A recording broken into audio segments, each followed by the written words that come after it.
HBM4 업계 최초 양산을 시작하며 삼성이 다시 시장 중심으로 돌아오고 있습니다. 엔비디아 베라루빈에 이어 그록3까지 삼성 파운드리가 본격 부활하는 신호를 나타내고 있는데요. AMD가 HBM4 주 공급사로 삼성을 지명하며 두 갈래 수주 채널이 만들어지고 있습니다. 반갑습니다, 시청자 여러분. 오늘은 삼성전자가 어떻게 다시 시장 중심으로 돌아오고 있는지 정리해 보겠습니다. HBM4 업계 최초 양산, 엔비디아의 베라루빈과 그록3 파운드리 수주, 그리고 AMD라는 새로운 대형 고객까지 모든 변화가 같은 방향을 가리키는 시점입니다. 메모리의 새로운 위상, 파운드리의 부활 신호, 그리고 일반 투자자가 봐야 할 핵심 변수까지 짚어보겠습니다. 그럼 시작하겠습니다. 삼성전자는 고대역폭 메모리 4세대인 HBM4를 업계 최초로 양산해 출하하고 있습니다. 경쟁사인 마이크론과 SK 하이닉스보다 앞선 결정적 신호입니다. 이번 제품에는 1CD램, 즉 6세대 10나노급 D램 공정과 4나노 파운드리 로직 다이가 함께 적용됐어요. 공정 경쟁력과 설계 개선을 통해 성능 확장의 여력을 확보한 만큼 고객 요구를 적기에 충족할 수 있는 환경입니다. 엔비디아 쪽에서도 결정적 신호가 나오고 있습니다. 젠슨 황 엔비디아 최고 경영자는 차세대 인공지능 가속기 베라루빈 발표 직후 파운드리 파트너로 삼성전자를 공개적으로 지목했어요. 3나노 이후 연이은 수율 부진으로 어려움을 겪던 상황을 단번에 뒤집는 발표입니다. 시장은 이틀 연속 삼성 주가를 강하게 끌어올리며 반응했고요. 이로써 TSMC, SK 하이닉스, 삼성전자가 엔비디아를 놓고 경쟁하는 새로운 삼국지 구도가 만들어지는 환경입니다. 또 하나의 결정적 변화가 따라옵니다. GTC 2026에서 엔비디아의 추론용 칩 그록3까지 삼성 파운드리 4나노 공정에서 양산한다는 사실이 확인됐어요. 엔비디아 칩을 파운드리로 수탁하는 첫 사례입니다. 이는 단순한 한 번의 계약을 넘어 엔비디아와 삼성의 협력이 메모리에서 파운드리로 확장되고 있다는 분명한 신호입니다. 삼성이 인공지능 가속기 생태계 안에서 두 영역을 동시에 점유하는 그림이 만들어지는 시점이고요. AMD에서도 결정적 발표가 나왔습니다. AMD가 차세대 인공지능 가속기에 들어갈 HBM4 주 공급사로 삼성전자를 지명한 사례입니다. SK 하이닉스가 엔비디아 의존도가 높은 반면 삼성은 AMD를 통해 독립적인 수주 기반을 확보하는 환경이고요. AMD가 인공지능 가속기 시장에서 빠르게 성장하는 만큼 이 협력의 가치도 함께 커지는 흐름입니다. 한쪽으로 쏠리지 않고 두 갈래의 수주 채널을 동시에 가지는 구조가 만들어지고 있습니다. HBM 시장에서의 위치도 빠르게 회복되고 있습니다. 삼성의 HBM 점유율은 약 30% 수준까지 올라온 것으로 추산됩니다. 주요 분석기관에서는 올해 HBM4 점유율을 삼성 28에서 29%, SK 하이닉스 54에서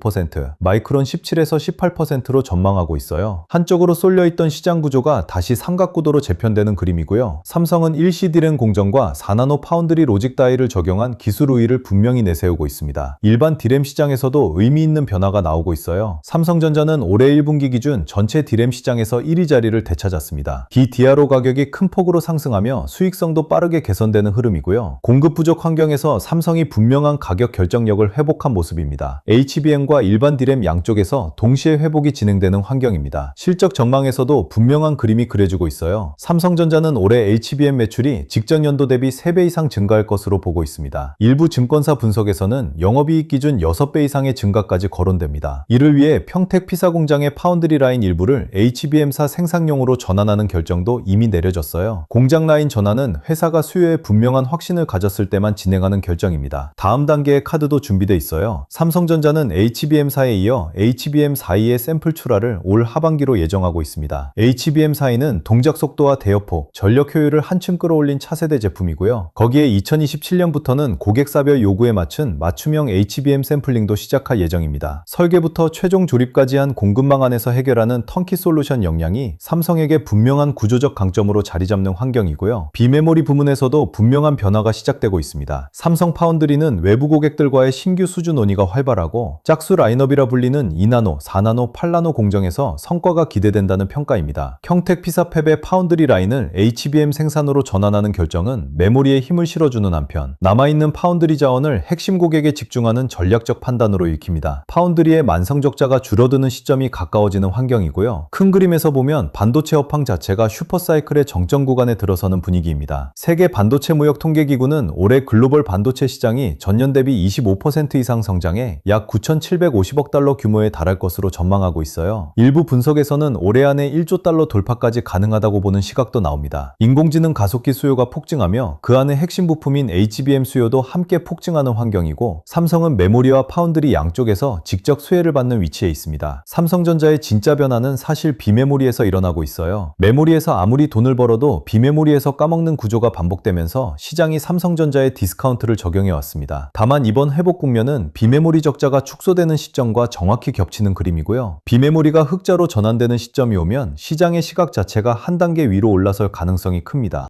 한 가지 짚어야 할 부분도 있습니다. 국제 데이터 기업은 올해 글로벌 PC 출하량이 메모리 수급 불균형 여파로 약 11.3% 줄어들 것으로 전망했어요. 애플의 최고 경영자 팀 쿡도 메모리 가격 급등이 앞으로 몇 분기 동안 부담이 될 것이라는 우려를 밝힌 바 있고요. HBM 집중 전략의 부작용이 시장 전반으로 번지는 흐름인데 이게 역설적으로 메모리 가격을 더 끌어올리는 동력이 될 수 있습니다. 공급 부족이 길어질수록 삼성 같은 메모리 기업의 수익성은 더 커지는 환경이고요. 일반 투자자가 봐야 할 핵심 포인트는 세 가지입니다. 첫째, HBM4 양상 복선과 HBM4 E-샘플링 일정이 어디까지 빠르게 진행되느냐. 둘째, 엔비디아와 AMD 수주 계약이 재무제표에 반영되는 시점. 셋째, 비메모리 부문의 적자 축소 속도와 흑자 전환 시점입니다. 이 세 가지가 다음 분기 흐름과 중기 주가 방향을 결정짓는 결정적 변수입니다. 자, 여기까지 들으시면 이런 생각이 드실 겁니다. 결국 지금 뭘 해야 하는 거야? 정리해보면 단순합니다. 지금 장은 그냥 운 좋게 마치는 사람이 이기는 장이 아닙니다. 기준이 있는 사람이 버티는 장입니다. 삼성전자가 다시 강세 흐름으로 돌아서느냐, 그 흐름이 반도체 주변 종목으로 퍼지느냐, 그 다음 돈이 어디로 이동하느냐, 이걸 봐야 하는데요. 문제는 개인 투자자분들이 이 흐름을 매일 혼자 정리하기가 어렵다는 겁니다. 뉴스는 너무 많고요. 종목도 너무 많죠. 누구는 삼성전자만 보라고 하고, 누구는 하이닉스가 답이라고 하고, 누구는 장비주를 보라고 하고, 또 누구는 전력인프라가 다음이라고 합니다. 이러면 결국 기준 없는 사람은 가장 시끄러운 뉴스에 끌려갑니다. 그래서 이런 자료가 필요한 겁니다. 삼성전자 이후 돈이 이동할 수 있는 후보군, 각 종목군별 대응 기준, AI 주식 보조 지표, 템플릿, 지표 사용 설명서, 섹터별 자금 흐름, 매매 전 체크리스트, 관전 포인트 정리까지 같이 준비했습니다. 저번에 드렸던 책 자료들 기억하시죠? 주식의 타이밍, 개미가 놓친 돈의 흐름, 돈이 돈을 부른다, 그리고 코스피만의 시대, 돈의 흐름을 읽는 법까지. 이 자료들을 받아보셨던 분들은 주식시장이 단순히 좋은 뉴스 하나로 움직이는 게 아니라 돈이 어디서 시작되고 어느 섹터로 번지고 개인들이 언제 뒤늦게 따라붙는지 그 흐름을 조금은 감 잡으셨을 겁니다. 이번에는 거기서 한 단계 더 들어가겠습니다. 큰 흐름을 보는 책 자료에 더해서 실제 장에서 바로 확인할 수 있는 삼성전자 이후 돈이 이동할 수 있는 후보군, 각 종목군별 대응 기준, AI 주식 보조 지표, 템플릿, 그리고 지표 사용 설명서까지 같이 준비했습니다. 기존 자료를 못 받으신 분들도 계실 수 있잖아요. 그런 분들을 위해 개미가 놓친 돈의 흐름, 주식의 타이밍, 돈이 돈을 부른다, 코스피만의 시대, 주식의 흐름을 읽는 법까지 전에 못 받으셨던 분들도 이번에 같이 받아보실 수 있게 준비해두었습니다. 자, 이제 삼성전자만 보면 늦을 수 있습니다. 선도주만 보는 순간 수급의 다음 파도를 놓칠 수 있습니다. 지금 장은 삼성전자가 중심에 서 있는 건 맞습니다. 그런데 큰 돈은 한 종목에만 계속 머물지 않습니다. 처음에는 선도주가 먼저 움직입니다. 그 다음 수급이 주변 종목으로 퍼집니다. 그리고 후발주로 수급이 번집니다. 마지막에 개인 투자자들이 뒤늦게 따라갑니다. 큰 돈은 이미 핵심주에 먼저 들어가고 그 다음 장비, 소부장, 전력 인프라 쪽으로 번지는데 뉴스가 크게 퍼질 때쯤이면 이미 1차 움직임이 나온 뒤일 수 있습니다. 그래서 지금은 삼성전자만 볼 게 아니라 삼성전자 다음에 돈이 어디로 번질지 같이 봐야 합니다. 뉴스보다 먼저 돈의 흐름을 봐야 합니다. 이번 자료는 오늘 장에서 감정으로 흔들리지 않기 위한 기준표라고 보시면 됩니다. 삼성전자를 계속 들고 갈지, 일부를 덜어낼지, 눌림을 기다릴지, 아니면 삼성전자 다음으로 돈이 번질 수 있는 후보군을 준비할지, 이 기준을 잡을 수 있게 구성했습니다. 이건 이 종목 무조건 사세요 이런 자료가 아닙니다. 리딩방도 아닙니다. 찍어주는 자료도 아닙니다. 대신 여러분이 직접 시장을 볼 때 어떤 섹터에 돈이 붙는지, 거래량이 살아나는지, 외국인과 기관 수급이 들어오는지, 관심 구간인지, 주의 구간인지 체크할 수 있게 도와주는 자료입니다. 이번 자료도 100% 무료로 받아가실 수 있습니다. 받는 방법은 간단합니다. 구독과 좋아요 눌러주시고요. 댓글창에 구독 완료라고 남겨주세요. 그리고 설명란 링크로 신청하시면 됩니다. 여기서 미루지 마세요. 장 시작하고 나서 뒤늦게 기준을 찾으면 늦습니다. 자료 받아두세요. 당장 매수하라는 게 아닙니다. 먼저 기준을 잡자는 겁니다. 제가 주목하고 있는 후보군, 삼성전자 보유자와 신규 진입자가 봐야 할 관심 구간, 돈이 이동하는 순서, 섹터별 체크리스트, AI 주식 보조 지표, 이걸 받아두고 보는 사람과 그때그때 뉴스 보고 따라가는 사람은 완전히 다릅니다. 필요하신 분들은 지금 바로 구독과 좋아요 눌러주시고 댓글창에 구독 남기고 설명란 링크로 신청해서 받아두세요. 오늘 흐름을 정리하면 이렇습니다. 삼성전자는 다시 시장 중심으로 돌아오는 길목에 서 있습니다. HBM4 업계 최초 양산, 엔비디아 베라루빈과 그록 3파운드리 수주, AMD라는 새로운 대형 고객, D램 1위 자리 회복까지 모든 흐름이 한 방향을 가리키고 있고요. 올해가 반도체 슈퍼사이클의 정점 구간이 될 가능성이 큰 만큼 삼성전자가 그 직접 수혜를 받는 위치에 있다는 점이 분명한 시점입니다.